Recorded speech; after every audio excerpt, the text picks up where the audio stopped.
ఏమైరా ముచ్చటతో చెప్తే ఇంటికి పోతాం. నేను పోతానంటే నువ్వెందుకు పోతా నేను పోతానంటివి కదా.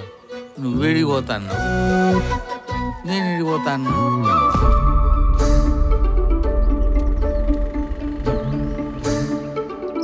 దేవుడు ఈసారి మనల్ని కర్ణించిండయ్యా.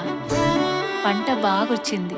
నానా కొత్త ఆటో కావాలి, అది పాతగా అయిపోయింది. సార్ నిన్నే చూస్తుండే. నన్ను కాదులే.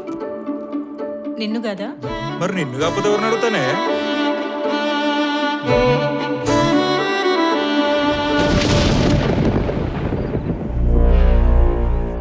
చేతికొచ్చిన పంట నాశనమైంది. ఒకసారి ఆలోచన చేయను ఆయన. నేను చచ్చిపోతారా పక్క. దేవుడు ఆయన రూపంలో మనకు సాయం చేస్తుండు అనుకుందాం.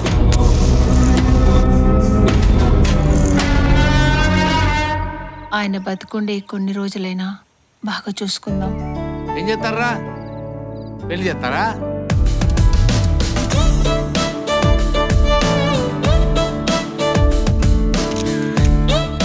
ఇంకా చొరువు ఉన్నదిరా. అప్పులో ఇంటి మీదకి వస్తున్న సిగ్గు లేదు కానీ ముసలోని బొక్కసారి కావాల్సి వచ్చిందా? డాక్టర్ నిన్ను 10 దినాలు ఇంటికాడనే ఉండమన్నాడు. ఎక్కువ మాట్లాడితే పానం ఖరాబ్ అయిద్ది అన్నాడు. ఏమైంది సప్పుడు చేస్తలేవు? నువ్వే కదరా ఎక్కువ మాట్లాడద్దంటివి. చూడు అంటే మామా లక్ష్మి, మా నాయన ఇటు వచ్చిండా? ఆయన ఏడుకుపోతున్నావు? తాత ఏడిపోతున్నావు? ఎటు పోతున్నావు? యాడికోవేతా నీకెందుకు? ఇంతకు ఏడిపోతున్నా మీ తాత? అమ్మ నువ్వు ఇసొంటి ఏమైనా ఉంటే మాకు ముందే చెప్పే, లేకపోతే ముసలోని కంటే ముందు మనమే పోతాం. ఆయన సాగు గురి పెళ్లి నాకొద్దు. అయితే గిట్లనే సావు. నాకు అప్పుడే పోవాలని లేదురా. ఎంత పని చేసావురా, ఎంత పని చేసావు.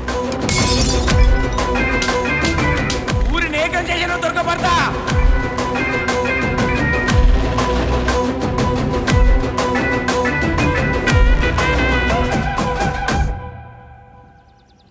ఒక్క వారంలో మా డబ్బులు కట్టకుంటే పెద్ద మనుషులు వచ్చి మీ పొలాన్ని వేలమేస్తారు.